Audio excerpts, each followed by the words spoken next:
प्रणाम, नमस्कार। बहुत स्वागत है आपका उस कार्यक्रम में जिसका नाम है हे प्रभु आनंद दाता। सीधे विषय पर आते हैं।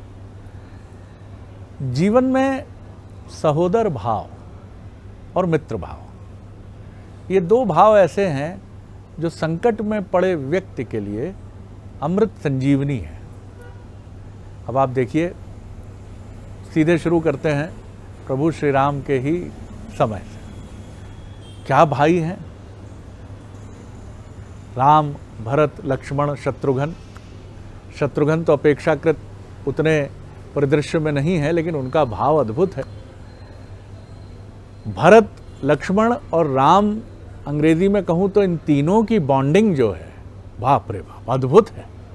भरत चरण पादुका रखे हुए हैं और बहुत सुंदर हमारे विद्वान वक्ता ने एक बार पद प्रतिष्ठा को हमें भरत जी के उदाहरण से ही अद्भुत तरीके से समझाया था कि पद तो शायद वहीं से शुरू हुआ था। दूसरी महत्वपूर्ण बात यह है मित्र भाव। अक्सर हमें शिकायत, अगर संसार में आप परिवार और समाज नाम की संस्था को देखेंगे तो परिवार में शिकायत है भाई से कि साहब सही समय पर बड़े भाई ने बड़ा डिच किया साहब, या छोटे भाई ने डिच किया। ये अभियोग बड़े स्वाभाविक तौर पर सामने आते हैं। अब तो खैर न्यूक्लियर फैमिली का प्रचलन बढ़ता चला जा रहा है। दूसरी महत्वपूर्ण बात है मित्र भाव। जितने लोग आप पाएंगे, अरे साहब मैं तो बिजनेस तो मेरा इतने तक पहुंच गया था, उसी समय मेरे सबसे प्यारे दोस्त ने पीठ पे खंजर मारा।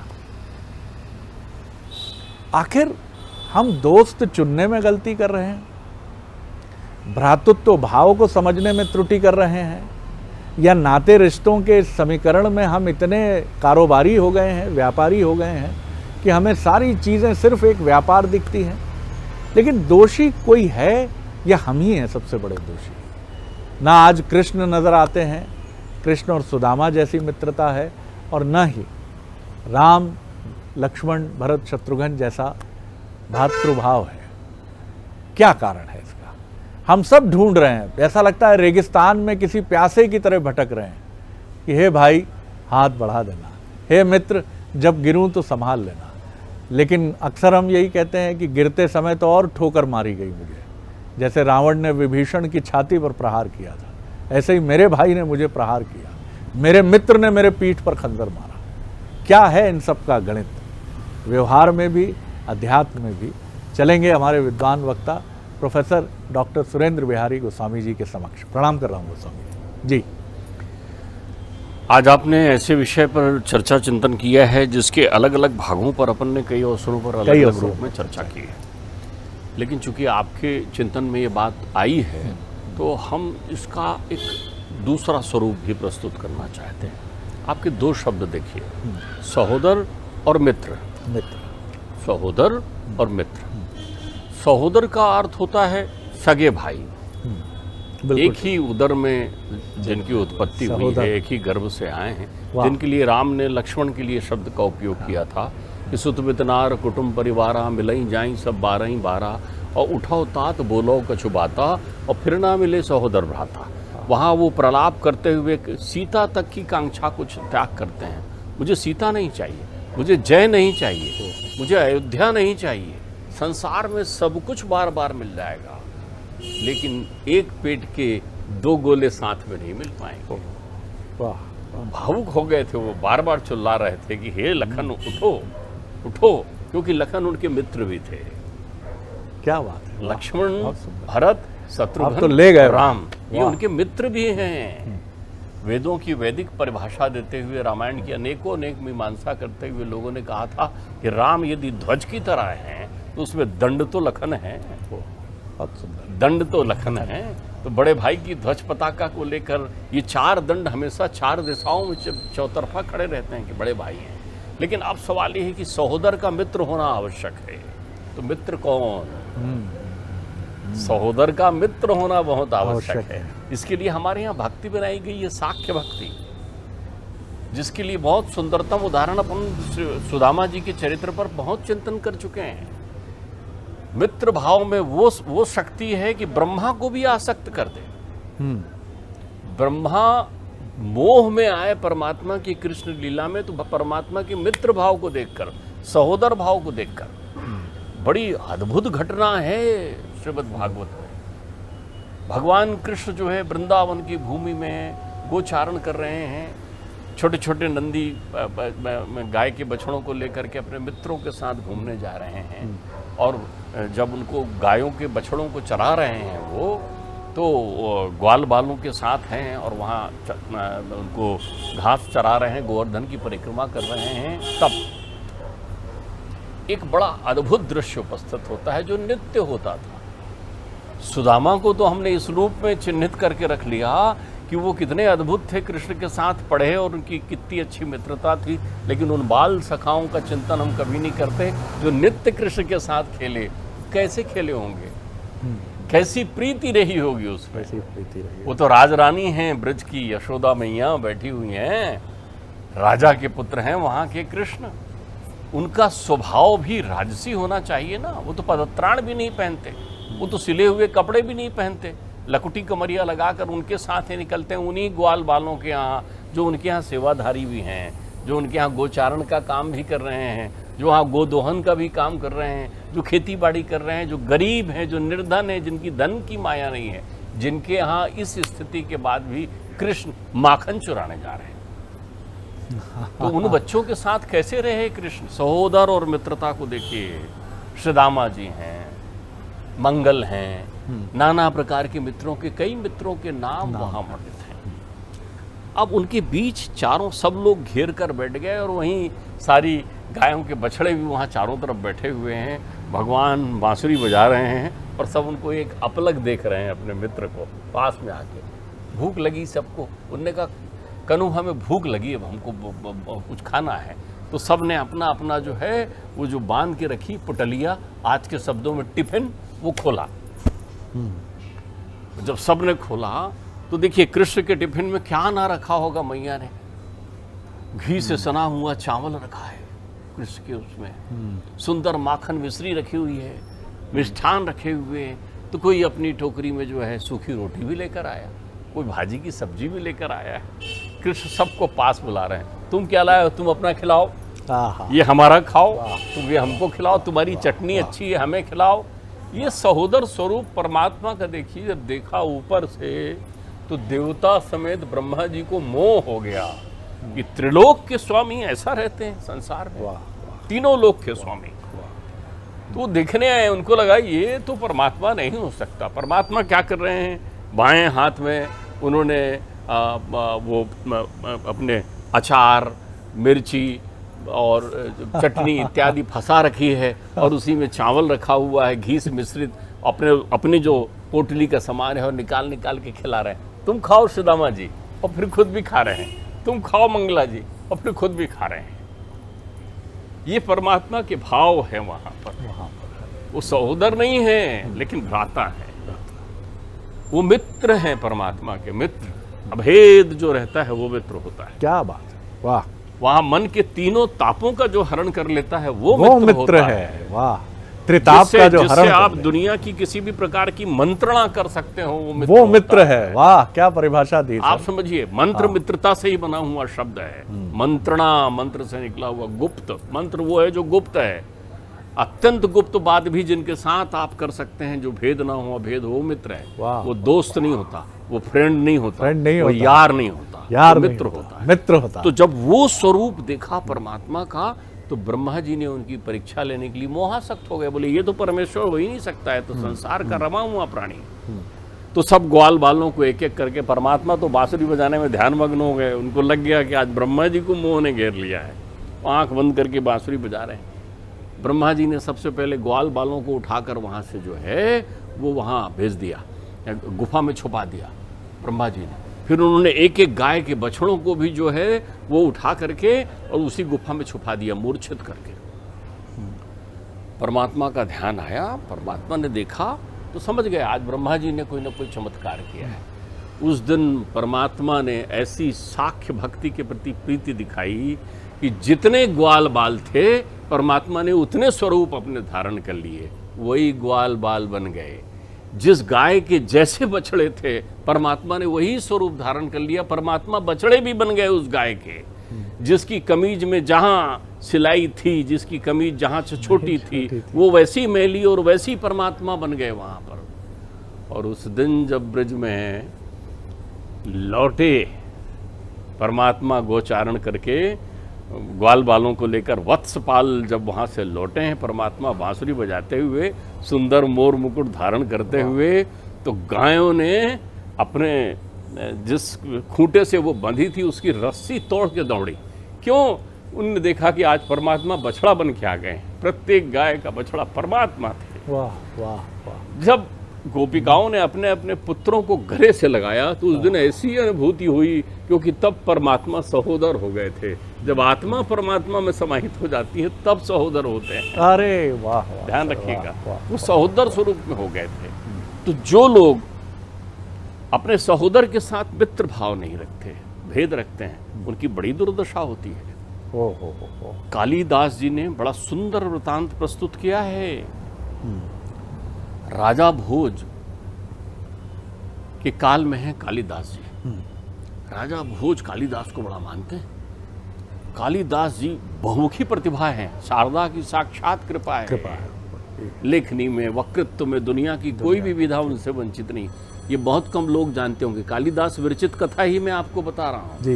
ये मेरी बनाई हुई कथा नहीं है। संक्षिप्त में मैं आपको बताऊंगा, लेकिन आप समझिए मित्र द्रोह क्या होता है, सहोदर द्रोह क्या होता है, ये समझना चाहिए आज के जमाने में, क्योंकि उसी का अभाव है।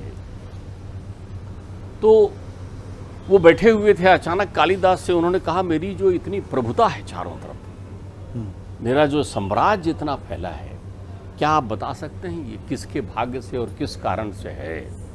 कालिदास ने कहा, छोड़ो महाराज, इन चीज़ों में क्या चिंतन करना। किसी न किसी का भाग्य, किसी न किसी का प्रतीक, किसी न किसी के ग्रह असर करते हैं। आप तो चक्रवर्ती हैं ना। बोले नहीं, बताओ मित्र भाव भी है। वो थोड़ी देर सोचे, फिर बोले, महाराज आप अन्यथा तो नहीं लेंगे? बोले नहीं। बोले, महारानी जी के बाएं जंघा में जो तिल है, बड़ा सा लहसुन का तिल, उसके प्रभाव से ये सौभाग्य आपके जीवन में है। राजा मौन हो गए। मौन उनके ज्ञान पर नहीं हुए। उन्हें लगा ये इतनी गुप्त और गहरी बात कालिदास कैसा जानते हैं, कैसे जानते। और इस सभा में उन्होंने ऐसा संभाषण कर दिया। वो उनके मित्र थे, तो उन्होंने उनको राजद्रोही नहीं माना, उनको दंडित नहीं किया। उनको कहा कि मुनिवर, संत जी, कविवर कालिदास जी, आप इसी क्षण राज्य का त्याग कर दें। अब वो जाने लगे तो सब सभासदों ने कहा, सुनो यार, राजा साहब का मूड है, ऐसा हो गया होगा, आप कहाँ जाओगे? अरे बोले, मैं कहाँ जाऊँगा इनको छोड़ के, मैं तो यहीं रहूँगा। तो बोले, कहाँ? बोले, सीमावर्ती कोई गांव देखो। वो इस गांव में एक कृषक परिवार में जा कर के उसकी झोपड़ी में रहने लग गए, गुप्तवास करने लगे, अपने लेखन इत्यादि का कर्म करने लगे। एक दिन राजा का पुत्र कुमार वन में गया आखेट करने के लिए। जब घोड़े में बैठकर आखेट करने गया तो एक सिंह का पीछा करते, एक सूकर का पीछा करते, सिंह का पीछा करते करते लोग छूट गए, अंधेरा गिर गया और अनायास सिंह ने आक्रमण कर दिया। हाथ से धनुष बाण तीर कमान चला गया और सिंह ने जो है घोड़े को जख्मी कर दिया, गिरा दिया। ये दौड़कर पास के एक पेड़ में चढ़ गए। अंधेरा था और चढ़ते रहे। सिंह नीचे बैठा था, विकराल सिंह। चढ़ते चढ़ते ऊपर पहुंचने लगे तो ऊपर घुरघुराने की आवाज़ आई।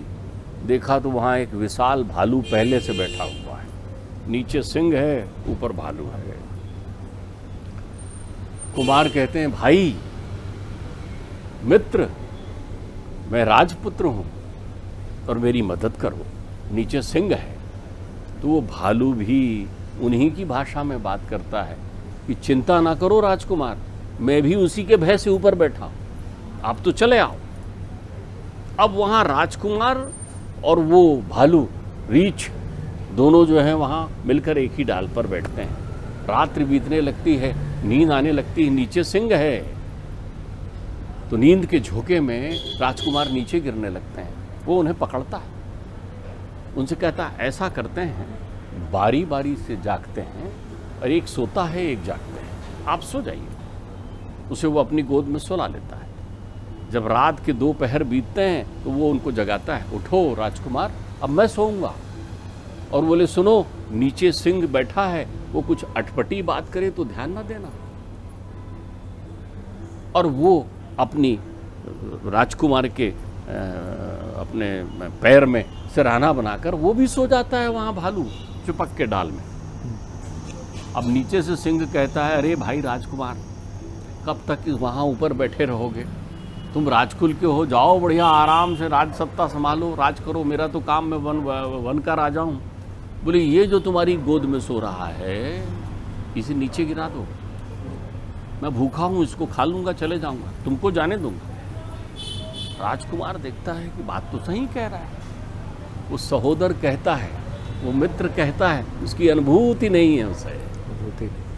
वो एक जोर का धक्का लगाता है उस रीछ को, रीछ नीचे की ओर गिरता है, लेकिन जब तक शेर के पास पहुंचे, वो तो भालू है ना, वंचर पकड़ लेता है डालियों को और पकड़कर लाल आंखें लिए हुए उसकी तरफ आता है कि विश्वासघाती। तो कहता है क्षमा करना, मैं इस शेर की बातों में आ गया था, क्षमा मांगता है। वो कहता है मैंने मित्र कहा है तो क्षमा कर देता हूँ। रात बीतती है, भालू देखता है चारों तरफ कि अब कहीं कुछ नहीं है, तो वो कहता है कि चलो। वो रोने लगता है राजकुमार की, अब मैं घर नगर कैसे पहुंचूंगा? बोले मेरी पीठ पर बैठो, मैं आपको छोड़ देता हूं दूसरे रास्ते से। पहाड़ों को पार करता हुआ पीठ पर विशाल भालू के बैठा हुआ राजकुमार जब गांव की सरहद पर पहुंच जाता है ब्रह्म मुहूर्त में, तो कहता है देखो गांव आ रहा है बुतरो। राजकुमार सोचता है, पूरी रात बाहर रहा राज्य से, राजा हूँ, राजा का पुत्र हूँ, शिकार खेलने गया था और बिना शिकार के लौटूं, जबकि एक शिकार मेरे साथ ही चल रहा है और खड़ग मेरे पास बंधी हुई है, तो क्यों ना मैं खड़ग निकाल कर इसका शीश काटूं और ले जाके कहूँ कि मैं इतने बड़े रीछ को मारकर, भालू को मारकर आया हूँ। खड़ग की आवाज़ जैसे ही सुनता है, रीछ पटक देता है नीचे और जोर से पंजा रखकर कहता है, मैं तो तेरा मांस भी नहीं खा सकता क्योंकि तू मित्रद्रोही है, भ्रातृद्रोही है। उसके मुंह पर थूकता है और चला जाता है। विक्षिप्त हो जाता है कुमार, वाणी विलुप्त हो जाती है, बावला बन जाता है, चिकित्सा से ठीक नहीं होता। तो राजा घोष कराते हैं कि जो इसको बोलना शुरू करा देगा उसको मैं आधा राज्य दे दूंगा। अब आप देखिए, कालिदास तो वहीं ही है ना। वो कहते हैं मैं पालकी में आऊँगा, कहना पालकी में बैठकर आते हैं, हमारी बिटिया है वो ही बताती है। तो बिटिया को बैठा लेते हैं उनके और वो पालकी में कालिदास पहुंचते हैं राजमहल की सीमा पर। राजमहल में राजकुमार को बुलाते हैं, बुलाने के साथ उसमें संस्कृत का अच्छा संभाषण है। समय हमारे पास इतना नहीं है। वो राजकुमार को याद दिला देते हैं कि कैसे मित्रद्रोह उनने किया था, क्या उनके साथ हुआ था। राजकुमार फूट फूट कर रोते हैं, लोगों से बताते हैं कि हाँ ये महापाप मैं कर कर आया हूँ। तब राजन उस लड़की से पूछते हैं, बेटी ये तुमने कैसे जान लिया? तो कालिदास उससे बुलवाते हैं कि बोल दो, जैसे रानी के बाएं जंघा का तिल जान लिया था वैसे ये हाल जान लिया है। राजन क्षमा मांगते हैं। तब वहाँ मित्रद्रोह और मित्र भक्ति पर बात होती है। ये सहोदरपन है, ये है वो सुतपित नार कुटुंब परिवारा। क्या भाई भाई इस अभेदता से मिलते हैं? जीवन संगनी आ गई तुम्हारे साथ, बाल बच्चे हो गए तुम्हारे, यदि तो तुम अपने भाई को भूल गए, उसके उस ममत्व को भूल गए कि बालपन में कैसे खेलते थे, अपने उन मित्रों को भूल गए, उन सखाओं को भूल गए। किसमें? नाशवान जीवन में। परमात्मा तो कहते हैं सब छोड़ा, अयोध्या भी छोड़ा, सीता का भी त्याग किया, तो उठ जा भाई। ये है सहोदरपन। तो आपके अंतर्चित्त में यदि सहोदर है तो भ्राता है, भ्राता है तो मित्र है, और यदि भ्राता मित्र नहीं है तो सहोदर को दूषित कर रहा है, फिर वो पातकी है, पातकी।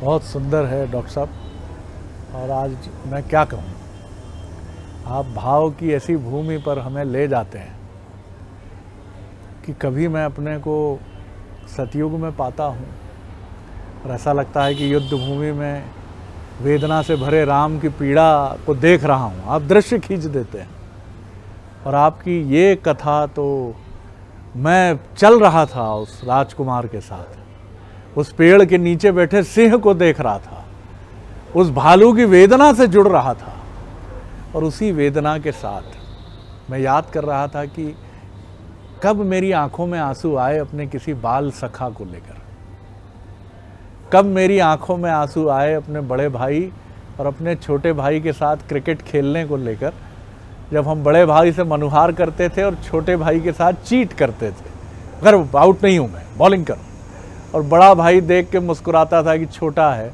मूर्ख है, जिद्दी है, चल चल जा जा कर ले। ये सब कहाँ चला गया? 2 दूनी 4 ही जिंदगी हो गई। कितना पैसा आएगा, कितना पैसा कहाँ जाएगा। और सच बात है, अर्धांगिनी जीवन का सबसे महत्वपूर्ण क्षण है, उसका साथ होना। लेकिन सबका महत्व है, अर्धांगिनी का जितना महत्व है उससे कम सहोदर का नहीं है, सहोदर का जितना महत्व है उससे कम अर्धांगिनी का नहीं है। कहाँ चला गया ये सारा भाव? सब खत्म। आप भी याद करिए, आप कितने, क्या ईश्वर न करे हम 70 वर्ष की उम्र में अंतिम सांसें गिनते हुए अस्पताल में याद करेंगे, अर्धमूर्छित अवस्था में, वो रामू आ रहा है, वो श्यामू ने छक्का मार दिया, बुलाओ उसको जल्दी। क्या तब याद करेंगे हम? जब मजबूरी होगी या अर्ध विक्षिप्तता हमें फिर ले जाएगी ट्रांस में, फिर पीछे ले जाएगी ना। वर्तमान में रहिए, सहोदर भाव को जीवित रखिए, क्योंकि कितनी सुंदर बात डॉक्टर साहब ने कही है, सहोदर भाव का द्रोही, मित्र भाव के द्रोही को न इस धरा पर कोई स्थान है न वहां कोई स्थान है, दोनों जगह का द्रोही है वो। आनंद आ गया गोस्वामी जी, प्रणाम करता हूँ आपको। प्रणाम आपको भी। अगले एपिसोड में एक और विषय लेकर उपस्थित होंगे। नमस्कार।